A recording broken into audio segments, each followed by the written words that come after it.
I want you to picture something for me. It's a vivid image, a little bit ridiculous, but honestly, it's also kind of tragic. Okay, I'm listening. Picture a mother goose. She is a greylag goose specifically. She's nesting on the ground, doing her job, sitting on her eggs to keep them warm. She is operating on, pure instinct. Mm-hmm. But then she spots a volleyball, a standard white regulation volleyball that some kid probably lost in the tall grass nearby. I know exactly where you are going with this. This is one of the most famous anecdotes in the history of ethology. It's wild, isn't it? Because you would think the goose would look at this giant white ball and think, well, that's clearly not mine. Or maybe be afraid of it. Right, it's an intruder, an anomaly. But instead, she waddles over to it. She struggles with all her might. She uses her beak and her neck to roll this giant ball back to her nest. It's a huge effort for her. A huge effort. And then, the kicker, she tries to sit on it. She literally ignores her actual biological offspring, her real eggs, to try and roost on a piece of sports equipment. It sounds like a glitch in the simulation, doesn't it? Like a bug in the code. Exactly. It looks like she's broken. But as we are going to find out today, that goose isn't broken. Her brain is doing exactly what it was designed to do. She is just falling victim to a hack, a biological loophole. A loophole that unfortunately explains why I spent, I don't know, maybe 3 hours doom scrolling on social media last night when I only intended to check the weather for 5 seconds. Or why I can't stop eating chips once I open the bag. Precisely. We are all the goose. Welcome back to the deep dive. Today, we are opening up the hood of the human brain and the bird brain to figure out the mechanics of craving. We were dissecting the second law of behavior change, make it attractive. And this is really the pivot point in our series. We've talked about cues, seeing the prompt, but a cue is, it's useless if you don't have the motivation to act on it. Today is about the engine. The engine, I like that. Why do we want what we want? And more importantly, how can we engineer our habits so they feel, well, irresistible? We are digging deep into Chapter 8 of Atomic Habits by James Clear, titled How to Make a Habit Irresistible. But to really get the nuance, we're pulling in the primary research that Clear references. Which is really cool stuff. It really is. We've got Nobel Prize winning ethology from the 1940s, we've got the dark arts of modern food engineering, and we've got some heavy neuroscience regarding dopamine that completely, and I mean completely, changed my understanding of pleasure. The mission for this deep dive is pretty clear. We want to move beyond this surface level idea of willpower. People think they eat the cookie or skip the gym because they lack discipline or moral fiber. Right, I'm just lazy. Exactly. But the science shows that you are often fighting against a neurochemistry that has been actively weaponized against you. We're going to decode that reward system from junk food to social media scrolling and figure out how to hijack it back. Okay, so let's start with the birds, because honestly, the goose and the volleyball is just the tip of the iceberg. This all goes back to a guy named Niko Tinbergen. Who was he? So, Niko Tinbergen was a Dutch scientist, a legitimate giant in the field of ethology. He worked in the 1940s and essentially helped found the field of ethology, which is the study of animal behavior in their natural surroundings. Well, they're not in a lab. No, not studying rats in a lab cage. He was out in the dunes, watching what animals actually did. He eventually won a Nobel Prize for the work we're about to discuss today. And his subjects of choice were herring gulls. Right. If you've ever been to a beach in North America or Europe, you know these birds. Gray and white, loud, very aggressive if you're holding a French fry. I have lost many a sandwich to a herring gull. They are bold. They are survivors. But Tinbergen wasn't looking at their scavenging habits. He was looking at the relationship between the parents and the chicks.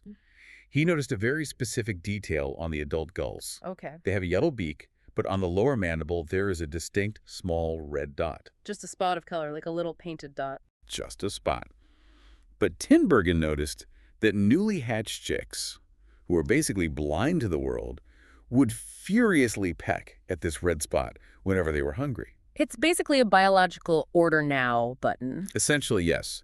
The pecking stimulates the parent to regurgitate food so the chick gets fed. It's a perfect little feedback loop. But Tinbergen, being a scientist, decides to test the limits of this loop. He wants to break it. He wants to understand it. He wants to know. Does the chick recognize its mother? Does it recognize the shape of a bird? Or is it just reacting to that one little spot? So he builds some fakes. He creates a collection of fake cardboard beaks. No body, no wings, no eyes, just a disembodied cardboard head. Which to a human sounds absolutely terrifying. It looks absurd. But he creeps up to the nest after the parents fly away and offers this cardboard dummy to the chicks. Now, logic would dictate the chicks would ignore it. It smells wrong. It looks wrong. It's flat. It's not Mom. It is not Mom. But they didn't care. They pecked at the fake red spot just as enthusiastically as they pecked at their own mother. Wow. So the rule in the chick's brain isn't ask Mom for food. The rule is simply, if red dot, then peck. Correct. It's a hard-coded heuristic, a shortcut. The brain says, I don't have the processing power to analyze the entire visual field. I'm just going to look for the red dot. It's efficient. Until it's not. Right. But then Tinbergen did something that changed our understanding of motivation forever. He thought, if they like the red dot, what happens if I make the dot better? Better than nature. Exactly. Better than the real thing. He made a beak with a larger red dot. The chicks pecked faster. Then, he really pushed it. He created a cardboard beak with 3 large red dots on it. The triple dot. The triple dot. And get this, when he placed this weird, abstract cardboard shape over the nest, the baby birds went absolutely manic with delight. Manic. They pecked at those little red patches, twice as fast as a normal beak. To them, it wasn't a fake. It was the greatest beak they had ever seen in their entire, 5-day-old lives. It was a super... Precisely. And this wasn't limited to gulls. This brings us right back to your goose. Tinbergen also studied the greylag goose, which is a ground nesting bird. Okay, back to the volleyball. Back to the volleyball. He noticed that if an egg rolled out of the nest, the mother had this instinct to roll it back. It's what's called a fixed action pattern. It's almost robotic. She stretches her neck, hooks her beak over the egg, and pulls. And like the gulls, she's following a simple rule. The rule is, if round object near nest, roll it back. But the instinct doesn't check for eggness. It doesn't check for color or texture or weight. It just checks for convexity and roundness. So Tinbergen started testing objects. You bet he did. He tried billiard balls, light bulbs. A light bulb? That sounds dangerous. Like it could break. The goose didn't care. If it was round, she rolled it. And just like with the red dots, he found an escalator. The bigger the object, the stronger the instinct. The more she wanted to roll it. The more she wanted to roll it. And that's how we got the volleyball incident. That wasn't just a random occurrence. It was the predictable outcome of this experiment. To the goose brain, that volleyball isn't sports equipment. It's the super egg. It is rounder than a real egg. It is bigger and wider than a real egg. It triggers the instinct so powerfully that the real eggs suddenly look, boring by comparison. The goose is literally physically unable to resist it because her brain is lighting up like a Christmas tree. This is the core concept we need to define for everyone listening. Supernormal stimuli. Yes. A supernormal stimulus is a heightened, exaggerated version of reality that elicits a stronger response than the natural version. The brain has preloaded software to desire X. If you present it with X++, the brain prioritizes the exaggerated version. Even if it's fake. Even if it's fake. Even if it provides no nutritional value, like the cardboard beak. Even if it's actively harmful, like ignoring your actual eggs until they die. And this is where we have to stop laughing at the bird. Because when I read this, I looked at my desk, I saw my smartphone, I saw a bag of Doritos, and I realized I am the goose. We are all the goose. That is the uncomfortable truth. Humans are just as prone to fall for these exaggerated cues. Yeah. We have the same biological machinery just overlaid with a neocortex that thinks it's in charge. The rational brain. Right. But the lizard brain, the basal ganglia, the brainstem, is still driving the bus a lot of the time. Let's look at food then, because this is the most obvious example of supernormal stimuli in our daily lives. The source material draws a direct line between the goose sitting on the volleyball and a human eating a cheeseburger. It's a classic evolutionary mismatch.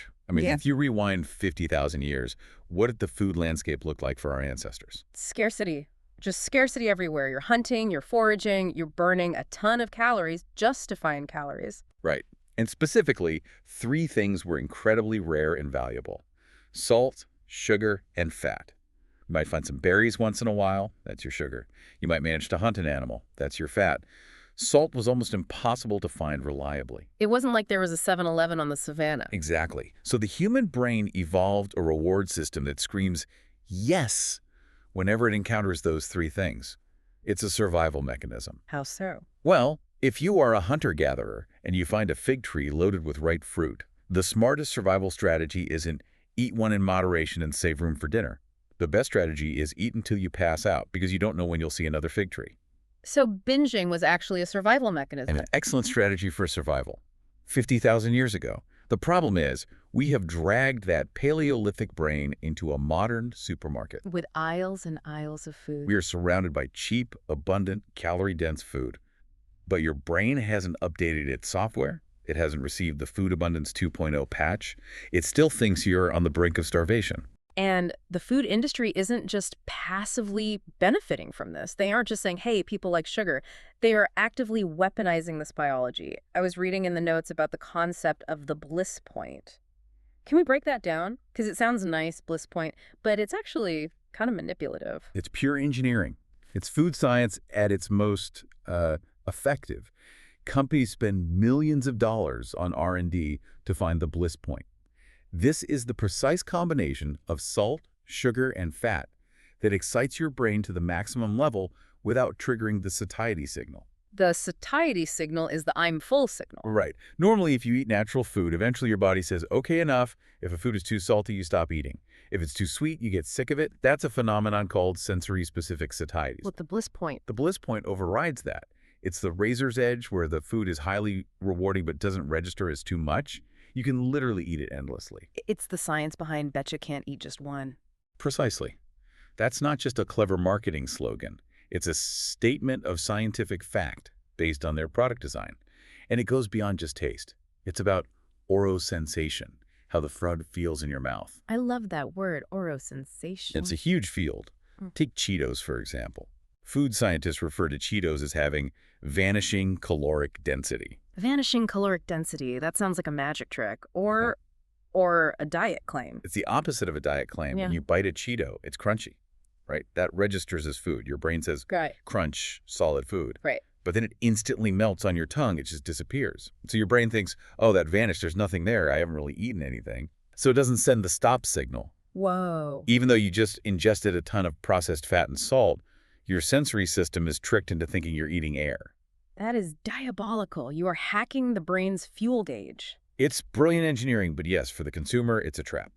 And then you have my favorite one, dynamic contrast. This one really struck me because it explains why I love pizza so much. Pizza is the king of dynamic contrast. Dynamic contrast is the combination of opposing sensations in the same bite. Crunchy and creamy. Hot and cold, soft and crispy. Think about an Oreo. The hard, crunchy cookie shell, the soft, smooth cream center. Why does the brain care about contrast? Why not just all soft or all crunchy? Because the brain gets bored easily. This is that sensory-specific satiety again. If you eat a bowl of plain boiled potatoes, the texture is uniform. It's mushy. After 10 bites, your brain says, okay, I get it. This is boring. Stop eating.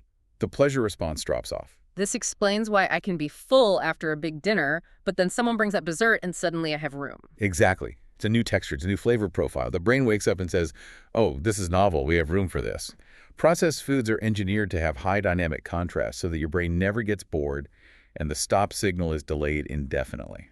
So when we talk about supernormal stimuli, a Dorito is a supernormal stimulus. It is more distinct, more rewarding, and more texturally interesting than anything that exists in nature. A carrot doesn't stand a chance against a Dorito. Not in a fair fight. The Dorito is the volleyball. The carrot is just the egg. But it's not just food, is it? The podcast source material makes the argument that almost everything in our modern environment is a beak with 3 red dots. Correct. Look at the visual world, advertising. We use Photoshop to enhance models. We alter the waist-to-hip ratio. We smooth the skin. We adjust the lighting to be perfect. A model on a billboard is a supernormal human. It's a hyper-reality. She doesn't even look like that in real life. The model herself doesn't look like the photo. And look at social media. In a hunter-gatherer tribe, social approval was vital. If the tribe liked you, you survived. If they cast you out, you died. But that approval came slowly. Right. You did a good deed, someone patted you on the back or shared meat with you. It was low frequency. Very low frequency. Now, I post a photo on Instagram and I get 50 likes in 10 minutes. 100 likes, 1,000. That is a supernormal dose of social validation.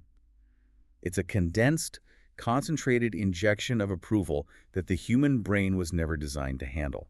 It triggers the same social bonding circuits, but at a velocity that is overwhelming. And online pornography. The ultimate supernormal stimulus for the reproductive drive. I mean, you have access to a variety of partners and scenarios that no human ancestor could have encountered in 1,000 lifetimes, all spliced together to remove the the boring parts. No awkward small talk. Yeah, exactly. It's a beak with 1,000 red dots. And video games are super normal play. Absolutely. Constant feedback, constant leveling up.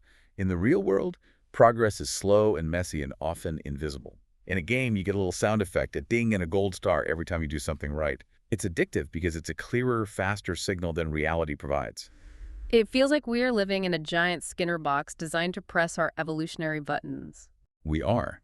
And this is why the willpower argument fails so often. You are asking your ancient biology, which is designed to seek out these rewards, to ignore the brightest, loudest, most attractive signals it has ever seen. So if we want to stop eating the Cheetos or scrolling the phone, we have to look at the mechanism of desire itself. Yes. We have to look at the chemical that makes the goose roll the volleyball. And that brings us to dopamine. The molecule of more. I feel like dopamine has become a huge buzzword in pop culture. People say, I need my dopamine hit when they eat chocolate or buy shoes. But the common understanding that dopamine equals pleasure is wrong, isn't it? It is fundamentally misunderstood, and the correction is absolutely crucial for understanding habits. We used to think dopamine was the pleasure chemical. You eat the cookie, dopamine releases, you feel happy. End of story. Seems simple enough. But the neuroscience shows it's actually the desire chemical. It's not about enjoyment, it's about craving. It's about motivation. Okay, let's look at the foundational science here. The source material cites Olds and Milner, 1954. This experiment sounds like something out of a sci-fi horror movie. It was intense. James Olds and Peter Milner were neuroscientists at McGill University. They implanted electrodes into the brains of rats. Specifically, they were targeting the pleasure centers, the parts that produce dopamine. Okay. And they used these electrodes to block the release of dopamine. They wanted to see, if we turn off the reward chemical, what happens? Logic suggests the rats would just be sad, or maybe angry. It was so much worse than sad. They became catatonic. They lost the will to live. They wouldn't eat. They wouldn't mate. They wouldn't explore the cage. They just sat there. Wow. But the most shocking part, if the researchers put a bowl of water right next to the rat, it wouldn't drink. It died of thirst inches away from water. Because it didn't know the water was there. Yeah. Or didn't like water anymore. No, it knew. It could see it. And this is the twist that changed everything. In follow-up studies, if the researchers took these dopamine-depleted rats and physically squirted sugar water into their mouths, Okay. the rats still showed signs of enjoyment. They licked their lips, they made little pleasurable grins, they liked the taste. Wait, so the capacity for pleasure was still there? Yes, that's the key. They liked it, but they couldn't want it. Without dopamine, the bridge between knowing something is good and moving your body to get it was completely severed. That is terrifying. It implies that action motivation itself is purely chemical. It is. Without dopamine, you can experience the world, but you can't engage with it. Yeah. You have no drive. You have no desire. And the reverse proved it too, right? When they flooded the brain with dopamine. Right. When they used electrodes to stimulate that same reward system, the rats became manic seekers. There was a setup where mice could poke their nose in a box to get a dopamine hit, a direct electrical stimulation to the reward center. They got to press their own button. They did. And they would poke the box 800 times an hour. 800 times an hour. That's more than once every 5 seconds. They would forego food. They would forego sleep. They would just poke the box until they collapsed from exhaustion. They were literally craving themselves to death. And before we judge the rats, look at a slot machine player in Las Vegas. Exactly. The average slot machine player spins the wheel 600 times per hour. Wow, the parallel is almost exact. It's the same behavior. It is the same loop. It's the same brain circuitry. Habits are a dopamine-driven feedback loop. Every highly habit-forming, behavior-taking drugs, eating junk food, playing video games, scrolling TikTok triggers a massive dopamine spike. So dopamine isn't the reward itself, it's the engine that gets you to the reward. Correct. It is the driver. But here is the nuance that I think is the key to this whole episode. It's the timing of the dopamine release. It doesn't spike when we get the reward. It spikes when we expect it. Okay, this is the concept of reward prediction errors, right? Yes. Let's break that down because it's so important. When you were first learning a habit, say trying a new bakery for the first time, the dopamine spikes when you actually bite into the donut. Your brain goes, whoa, sugar, fat. That was great. Note to self. Do that again. The reward creates the memory. Right. But once you know the bakery is good, once you have the habit formed, the spike migrates. This is fascinating to watch on a brain scan. Once the habit is learned, the dopamine spikes when you see the bakery sign. or even when you just turn onto the street the bakery's on. The brain is predicting the reward. So the craving, that tense electric feeling of I need to do this, is actually the dopamine spiking before the act. Precisely. It is the anticipation that drives us. The dopamine rises to prompt the action. And this also explains disappointment. How so? If you walk into the bakery, your dopamine has spiked in anticipation, but they're sold out of your favorite donut. Your dopamine level crashes. That's the error in reward prediction error. You predicted a reward, you didn't get it, and you feel that drop as disappointment. But if the spike happens during anticipation, that explains so much. It explains why the idea of something is often better than the thing itself. Oh, absolutely. Think about a child on Christmas Eve.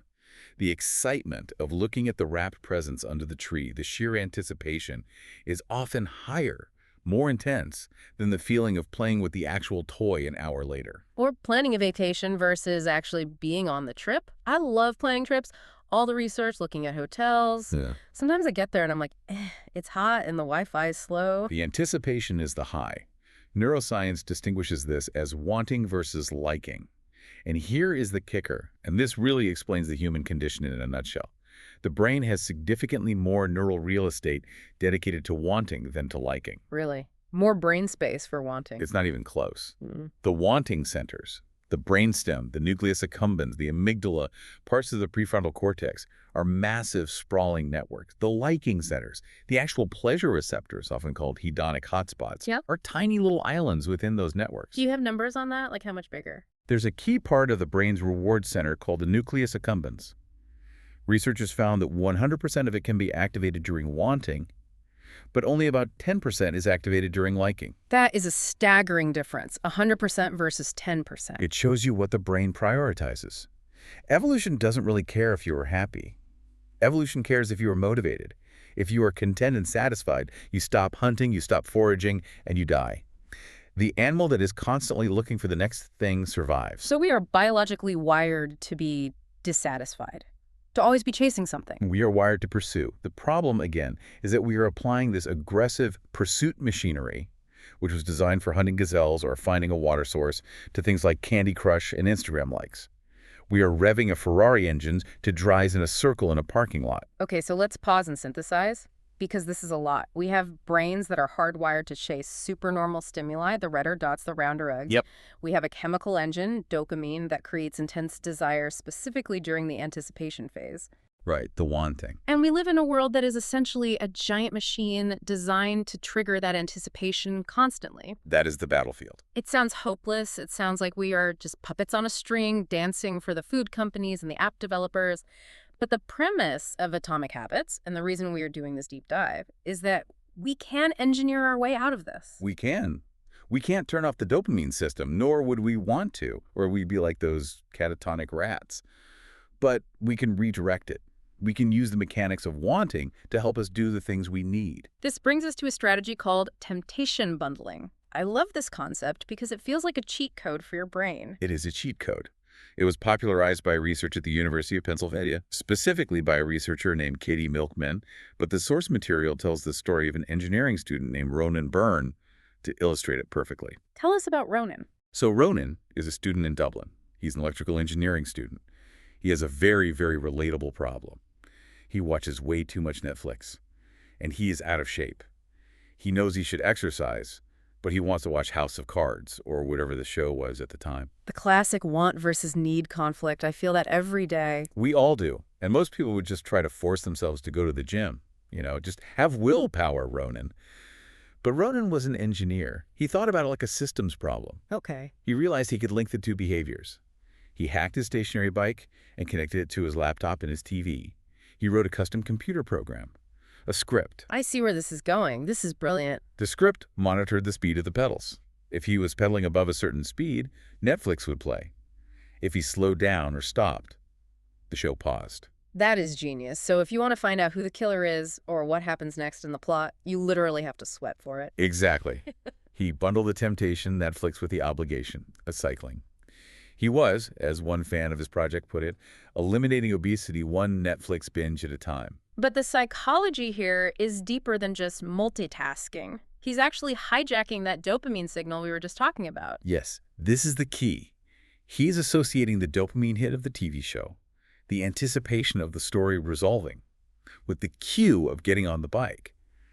After a while, he probably started looking forward to the bike because the bike became the signal that fun is coming. The dopamine spike migrates to the hard task. It migrates. The bike goes from being a symbol of pain to a symbol of entertainment. It's conditioning. It's Pavlovian, really. But big companies do this too, right? It's not just hackers in Dublin. The source mentions ABC's TGIT campaign. Oh, the Thank God It's Thursday campaign. This is the masterclass in mass-scale temptation bundling. So ABC had this killer lineup of shows, Grey's Anatomy, Scandal, How to Get Away with Murder. They wanted to lock in live viewership on Thursday nights. Which is really hard to do in the age of DVR and streaming. It's almost impossible. So how did they bundle it? They didn't just sell the shows, they sold a ritual. They branded Thursday night as TGIT. And they actively encouraged viewers, specifically targeting women, to pour a big glass of red wine, make a huge bowl of popcorn, and settle in to enjoy the evening. They weren't just selling a TV show, they were selling a vibe. Grab a glass of wine, it's scandal time. Exactly. Andrew Kubitz, who was the head of scheduling at the time, explicitly said they were targeting women who wanted to escape and treat themselves. The brilliance is that ABC associated the need, ABC needed the ratings, with the viewer's want. Relaxation, wine, popcorn. So eventually, Thursday at 8 p.m. becomes a cue. Yes. Over time, the cue Thursday 8 p.m. doesn't just mean TV's on. It means relaxation. It means wine. It means my special treat for the week. The reward gets associated with the cue, and the habit of turning on the TV becomes irresistible. The wine and popcorn were the supernormal stimuli that anchored the habit. Okay, so how do we apply this to our own boring lives? Because I'm probably not going to rewire my Teleton to my TV, and I don't run a TV network. You don't need to be an engineer. You just need to follow something called pre-max principle. Pre-max principle. That sounds very academic. Define that for us. It's named after a psychology professor, David Premack. He stated that more probable behaviors will reinforce less probable behaviors. In plain English, please. Laughs. Right. Basically, you can use a habit you love to pull along a habit you hate, or one you're neutral on. If you love checking Instagram, that's a high probability behavior, and you hate doing laundry, a low probability behavior, you make a rule. I am only allowed to check Instagram while I am folding laundry. Exactly. You bundle them. Now, you actually might start to look forward to the laundry, because that's the only time you get your social media fix. Or podcasts and household chores. That's my personal bundle. I only let myself listen to my favorite true crime show while I'm doing the dishes or cleaning the kitchen. That's a perfect example. If you didn't have the dishes to do, you wouldn't let yourself listen. It transforms the have to into a get to. You were using the anticipation of the podcast to drive the motor action of washing the plate. The source material also suggests combining this with habit stacking. We've talked about stacking before. The after X, I will do Y formula. Right. Habit stacking is great for remembering to do things. Temptation bundling is great for wanting to do things. You can combine them into what James Clear calls an ultimate habit formula. Let's walk through the structure. Okay, it's a two-step formula. It looks like this. After current habit, I will habit I need. And number 2, after habit I need, I will habit I want. So the need, the hard thing, the thing you're procrastinating on, is sandwiched between the trigger and the reward. Exactly. Yeah. You use an existing habit to trigger the hard thing, and then you immediately reward yourself for doing it. Okay, let's run through a few of these to make it really concrete for people. Let's say my want is to read the news, but my need is to practice gratitude more. Okay, so your current habit might be your morning coffee. So the stack would be, After I get my morning coffee, I will say one thing I'm grateful for. That's the need. after I say one thing I'm grateful for, I will read the news. That's the want. Yeah. I see. So the gratitude becomes the gateway to the news. You can't open the app until you say the thanks. The want pulls the need along. Exactly. Let's try another. You want to check ESPN, but you need to make sales calls for your job. After I get back from lunch, that's your current habit, I will call 3 clients, the need. After I call 3 clients, I will check ESPN, the want. Okay, one more. This is a common one. I want to check Facebook, but I know I need to exercise more. Okay, this is a fun one. After I pull out my phone, current habit, I will do 10 burpees, the need. After I do 10 burpees, I will check Facebook, the want. That one sounds brutal, doing burpees every time I pull out my phone. No. Okay, maybe you do that one at home. Or you could make it 10 squats, something less conspicuous. But the psychology holds up. Eventually, you start looking forward to the burpees because your brain learns that burpees signal that Facebook is coming. My brain would associate burpees with a reward. The dopamine spike starts to migrate to the hard task because it predicts the reward. You're hacking your own anticipation loop. That is the key, isn't it? It all comes back to that.